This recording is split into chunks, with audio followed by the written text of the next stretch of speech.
Water is life, and every drop counts. I repeat, water is life, and every drop counts.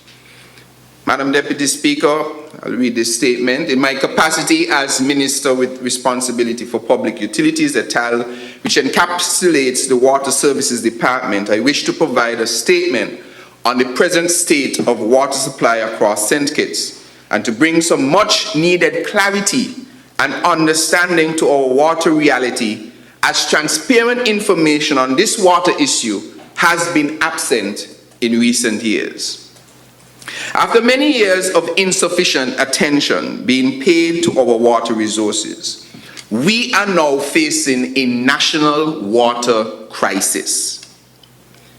St. Kitts and Nevis is considered a water-scarce country based on the UN definition of countries with less than 100 cubic meters or 220,000 gallons per capita of renewable water resources a year. We are considered water scarce. In fact, we are one of only 3 or 4 in the Caribbean who are considered a water scarce country. At present, all of our potable water comes from rainfall. That is, when rain falls, there are some rivers that flow moderately and provide what is called surface water. And importantly, water that percolates mainly along our mountain ranges and along our sloping lands into our aquifers, which provide groundwater. Currently, we have 7 rivers providing surface water, which account for about 30% of our water supply, and 26 wells providing groundwater, which account for about 70% of our water supply, for a combined production of about 5.6 million gallons of water per day. Water from these sources is channeled or pumped into storage reservoirs ranging in sizes from 20,000 gallons to 1 million gallons. We presently have about 7.5 million gallons of storage. This water is then gravity fed to our homes, businesses, hotels, farms, and the like. While our present production capacity is 5.6 million gallons per day, our present demand is approximately 6.6 to 7 million gallons of water per day, resulting in a deficit of up to 1.4 million gallons per day. Consequently, with the demand greater than production, the Water Services Department is unable to provide 24-hour water supply service in certain areas of St. Kitts. This, in turn, has resulted in the need for the rationing of our water supply. To compound the issue further, our projected demand for 2025, less than 3 years away, is 8.7 million gallons per day, which would represent a deficit of 3.1 million gallons a day based on present capacity to supply. The question is then, why is our production now less than our demand? Over the past decades, especially during the housing boom in the late 1990s and 2000s, thanks in large part to the member sitting here from number 6, the standard of living in St. Kitts improved significantly, with many more thousands of persons with access to flush toilets and almost every household having a water connection to the public distribution network. The development of a robust public water supply system allowed at that time for improvements in farming and other industries. We were only able to meet this upsurge in demand from the rapid housing and tourism expansion and agricultural diversification during that period because we were able to drill new wells around the island. However, unfortunately, Madam Deputy Speaker, in recent years, and in particular the last 7 years, we entered into an era where our ability to meet the ever-increasing demands fell short. Post-2014, the well drilling program was not sustained as it ought to have been. Additionally, in the absence of well drilling, there was no aggressive push to find alternative sources. To compound the issue, over the last 10 years or so, we have recorded a near 20% decrease in annual rainfall, thereby causing our aquifers not to adequately recharge, even as we pump more and more water from them. Take, for instance, over 40 years ago, scientists estimated that the safe yield of the Bastia Valley Aquifer was about 2.5 million gallons per day. That's how much you can safely take out of the aquifer, and it will replenish in time for you to take that out again the next day. However, due to the increased demand and no other sources in the Bastia area coming on stream, sometimes in excess of 3 million gallons per day has been extracted from the aquifer. Additionally, with decreased rainfall, it is safe to assume that the safe yield could actually be closer to 2 million gallons a day. Consequently, Madam Deputy Speaker, we have been depleting our aquifer faster than it could recharge. It's like considering a glass of water, and we are putting in, this glass of water can hold 10 ounces.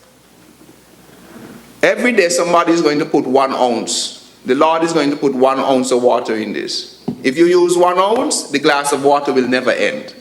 It will be sustainable forever.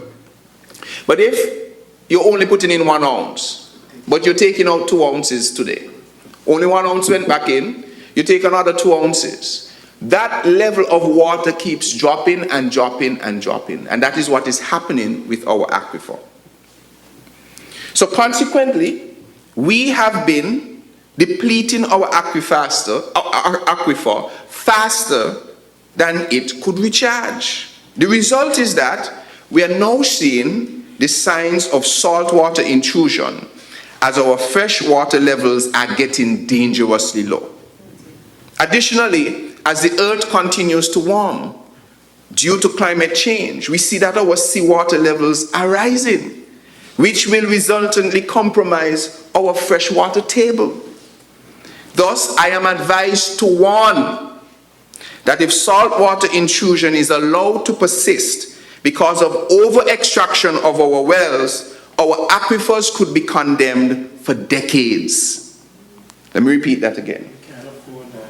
As we continue to take too much water out of our aquifer because we have nowhere else to get the water, it is coming dangerously close to the bottom where saltwater intrusion will happen.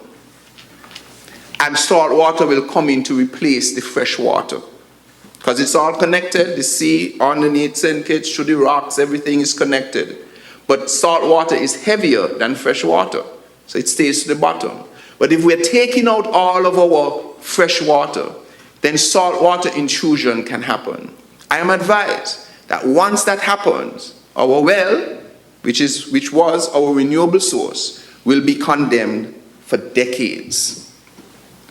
Therefore, because of economic expansion leading to increased demand, decreased rainfall, over-extraction of our aquifers, signs of saltwater intrusion, and little to no exploration of new sources of water over the past 7 years, it became imperative to reduce extraction from our aquifers in order to save our aquifers that provide 70% of our potable water.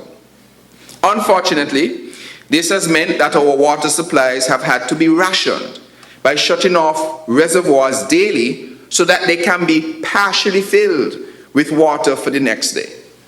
Additionally, there has also not been enough surface water from our rivers to keep those reservoirs even half full. In short, there is simply not enough water for us to safely produce to meet our current demand, given our current water infrastructure. In most cases, when you do not have running water, it is because there just is not enough. I wish to emphasize at this point that turning off or on water is not like turning on or off electricity. When you turn on electricity, everywhere that is connected to the source receives electricity almost instantaneously. Similarly, When it is turned off, everyone loses it almost simultaneously. However, with water, because of variations in elevations, pipe sizes, pipe distances, pressures, and other factors, water can be turned on and take hours or never at all to reach the furthest or highest destination, if there is enough water to fill all the pipes and the home storage tanks along the way. Similarly, when water is turned off, residents at lower elevations could potentially never lose water because all the water does not drain out of the system before the source is turned back on. This is partly why it is difficult to give specific times for all areas as to when water will be turned on or turned off, or when water will go and come back. However, there is tremendous room for improvement in communication of information about planned or emergency water outages, and as such, efforts are being made for the improved dissemination of water-related information from the Water Services Department. So, the next question is, where do we go from here? I want to assure you that as a new administration facing these water challenges which we met, we will not throw our hands up in the air as it appears our most recent predecessors might have done.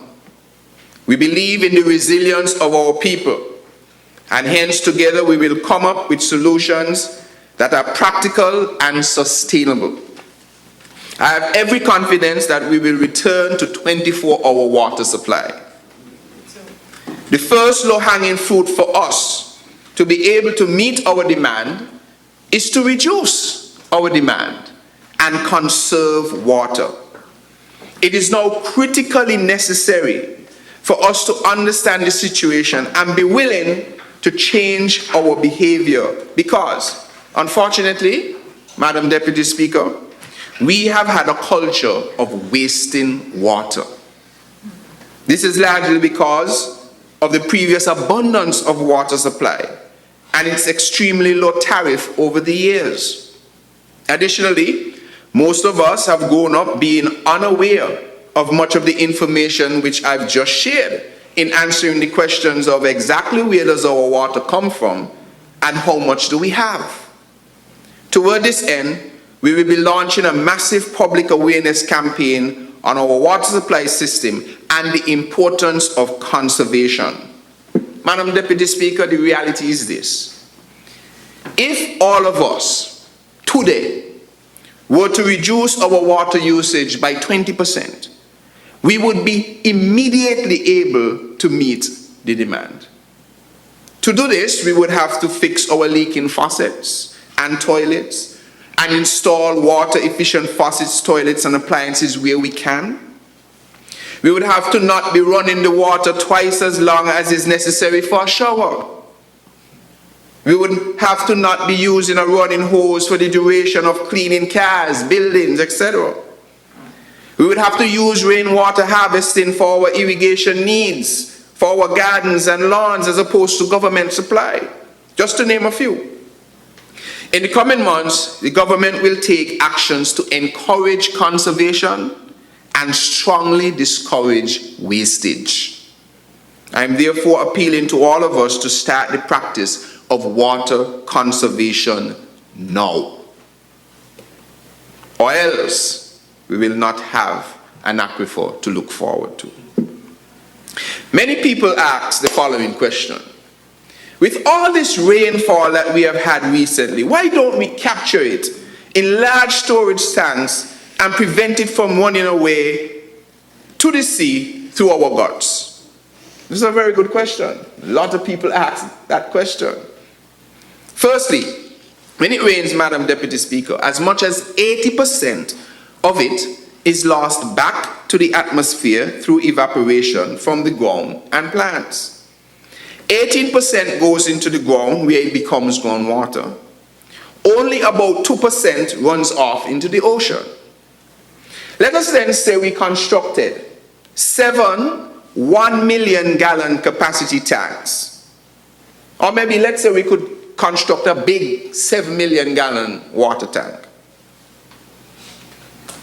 And we were able to fill that after a heavy downpour of rain. So we now build up storage capacity, as people have said. All that running water, let's say we were able to find a way to channel it all into one place and capture it.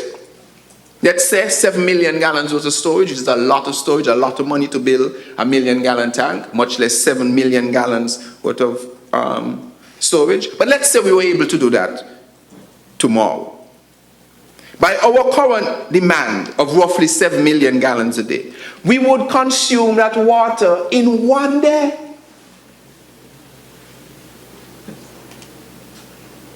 Let me say that again. If we built tomorrow 7 million gallons worth of storage of water, and there was a heavy downpour of rain tomorrow, that we could direct all the water to those tanks, it will take us 1 day to use up all that water. Or at the very least, it will take us a few days if we were able to join that with the other water storage that we have. It would then need to rain every 1 to 3 days to keep those tanks filled. Do you understand? If we have 7 million worth of storage, a big downpour came, but we don't have a downpour for another 2 weeks, that storage is of no use to us. So unfortunately, with an increasingly longer dry season and shorter wet seasons, our rainfall patterns would not be able to constantly fill those tanks. Therefore, Madam Speaker, Deputy Speaker, I want to make the point that one of our major problems is not storage. Rather, the major problem is a constant renewable source of potable water. In some countries, they have rivers that run all the time, because it is always raining some distance away in the hills. The water gathers and runs. Do we see our guts running all the time? We do not have consistent rain, for instance, like Dominica, that uses surface water that they can catch because it's renewable. Our only renewable source of water is actually the water that percolates into the ground. So therefore, in fact, we can view our mountain ranges skirted by our gently sloping lands as one giant reservoir that captures 18% of the rainfall and deposits it into the aquifers around the island. This is actually the best reservoir we can have, because we can't build a reservoir big enough in St. Kitts and Nevis to capture 18% of the rainfall. But our land can. But as I mentioned before, the water rainfall has now decreased by 20%. And those aquifers, when it doesn't rain for months at a time, we keep pulling water out of that aquifer. It's not getting replenished. So therefore, we must, though, because we have this large aquifer that is St. Kitts and Nevis around our hills. A lot of people, for instance, think that the water that is at the Basti Aquifer actually is collected near the Basti Aquifer. That is not necessarily the case. The water is collected all around the country, in the hillsides, along our sloping lands. It percolates and it finds itself, it rests itself in bedrock, below our soil surface. And that is why we have to go and drill to find where those collection points are.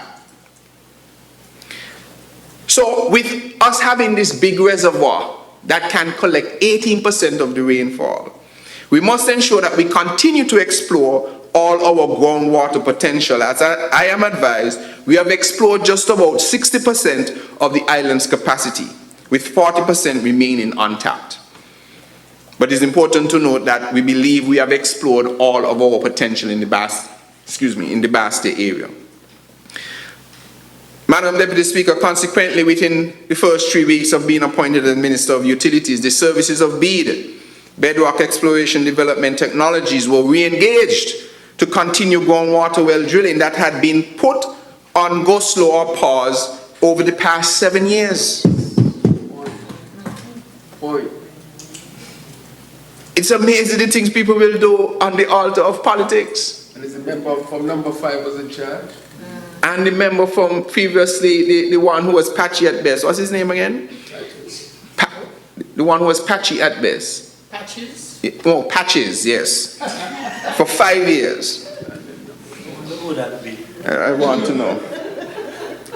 It is a national travesty that our largest reservoir that is available to us around this country was put on pause for 7 years while we continue to deplete and endanger our other existing aquifers. Such was the abandonment that the drilling rig was vandalized and began to deteriorate. I think over in Nevis, if I'm not mistaken. Replacement parts had to be ordered. However, due to the major global supply chain issues, the replacement parts were delayed by months and have only recently landed in the Federation. Therefore, we expect the drilling process to start in earnest in January 2023, after the repairs are completed on the rig. Technicians, I understand, are due to arrive on 27 December 2022. The first well to be drilled will be in Keon, Mr. Prime Minister, where we will be hoping for a yield of about 600,000 gallons per day. That is a hope, because well drilling is exploration. There's no guarantee of how much you will get. Success at this well, however, will greatly assist in reducing the near million gallon a day deficit that is now I've gone too far. Once this well is successful, this yield will resolve the water issues in Keon. Additionally, surplus from this well can be diverted to St. Peter's, Mr. Prime Minister again, and the Lodge Molyneux area. That will then allow water that was designated for St. Peter's, for instance, to go somewhere else. This well is expected to take about 6 to 8 months to complete. Next, the experts will return to the Shadwell area to address a well with a potential yield of another 600,000 gallons per day. Success at this well will greatly assist in reducing the near 1 million gallon a day deficit that is now experienced in the Bastia area. Unfortunately, this will still not be enough for the Bastia Basin.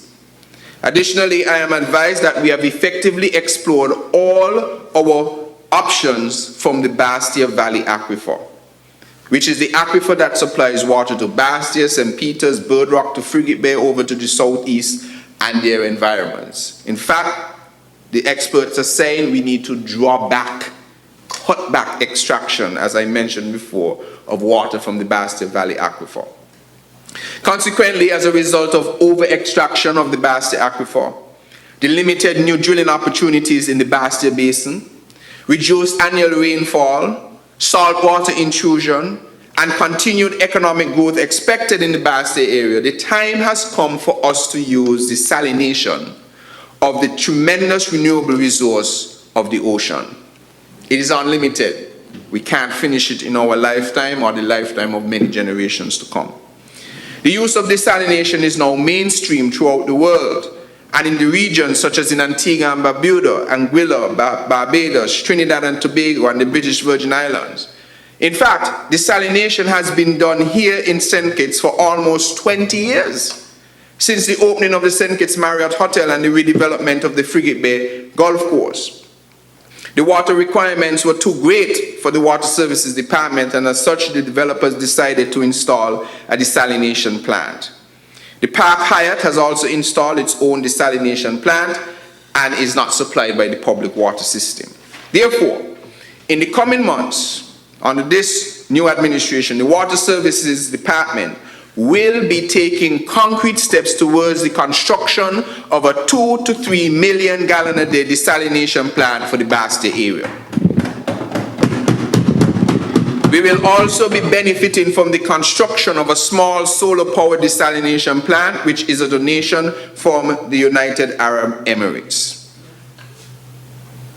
Before I go on to the next point, I want to stress here that if these things were done, Madam Deputy Speaker, even, let's say not 7 years ago, let's not even say 6 years ago, even 3 years ago, if we had drilled the new wells in Keyon, fixed the one in Shadwell, explored the ones just outside of Bastia, if we had engaged investors and others to assist in the building of desalination plants, we will not have a water issue today. That point must be made. There was 7 years of complete abandonment of the responsibility of a government to deal with our water issue. Is it that they lived in an area that always had water? Or they had the ability to always have water? Why not even the most basic of things was done to address our water situation? So, Mr. Member from number 1, I have some news for you. In the short term, it has come to my attention, Madam Deputy Speaker, that the St. Kitts Marriott is presently not utilizing its full desalination capacity. Consequently, the government of St. Kitts and Nevis and the Marriott are finalizing an agreement for the supply of up to 300,000 gallons of water per day to the Frigate Bay area by February 2023. This would be able to serve a significant portion of the Frigate Bay and Southeast Peninsula area, which would then allow for the water normally sourced from the Bastia Aquifer for Frigate Bay to be redirected to other affected areas in the Bastia Basin. So what this will mean is that we can potentially supply all the water in Frigate Bay from Marriott because they have excess capacity. And the water that was usually to go to Marriott, to Frigate Bay, we will cut down the amount because we can't withdraw as much from the aquifer as we would like. But we will send what we can extract to other areas of Bastia that are having issues. And this can happen, hopefully, if all goes well, all the testing goes well, by February 2023. In fact, as soon as we sign off, I am advised that the first 150,000 gallons could start right away. That's good news. Another important step in the improvement of water supply services is the re-establishment of the Water Board.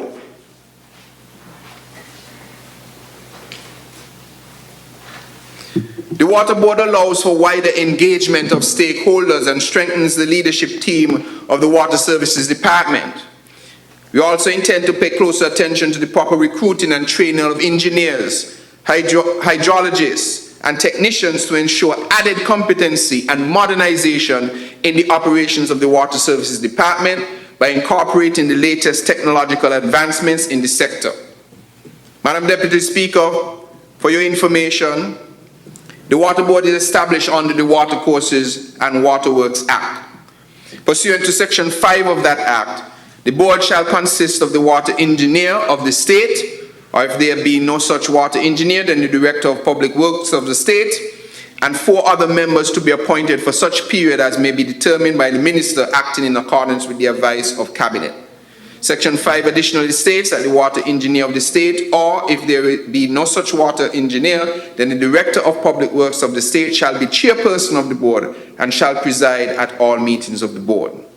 To this end, the Water Board will commence operation from 1st January 2023, and by law, as I mentioned, will be chaired by the present water engineer, which is Mr. Cromwell Williams. The names of the other nominated members will be announced once they have accepted their appointments. I think the paperwork is just about completed, or getting completed. Along with the responsibility to ensure that our water system is properly managed and resourced, the Water Board will also be tasked with exploring the feasibility of making the Water Services Department a statutory authority or corporation. St. Kitts is one of the very few regional territories that is yet to take this step. It is believed in many quarters that corporatization tends towards greater efficiency and a higher level of service. We believe that this can be achieved while still ensuring that water remains affordable even for the most in need among us. A shared responsibility, Madam Deputy Speaker. This new administration has given our commitment that we will spare no effort in tackling and solving the water challenges that we are facing. Whether these challenges were brought on by a lack of adequate funding and attention in the past, or climate variations, or just the rapid growth and expansion due to our socio-economic development, we are well on our way in assessing the situation and have begun to implement some of these necessary solutions. Overall, this effort will require significant expenditures, tens of millions of dollars over the coming years, and we will do it. We will do it. For 2023, the government has increased its budgetary allocation, as I mentioned, to the Water Services Department by 260%. This translates to an increase of $14 million from $8.7 million in 2022 to now $22.7 million for 2023. We will modernize the water infrastructure of St. Kitts. We will deliver a water service that is safe, reliable, and affordable. We will continuously drill new wells. We will construct desalination plants. We will cut down on the water leakage and wastage. We will introduce and upgrade the use of modern technology to improve the efficiency of our operations. We will construct new storage reservoirs and upgrade the water lines where necessary. We will encourage homeowners to practice rainwater harvesting. We will recruit new expertise and train our staff. We will review our tariff structure. We will make water management a national priority. However, let us remember that the sustainable management of our water resources is not just the responsibility of the government. It is a shared responsibility. Each of us, the users of this precious, finite resource, must partner with the government. We must play our part by conserving water, especially by repairing our leaks in a timely manner and practicing conservation in our everyday use of water. We can do this together, Madam Deputy Speaker. We can.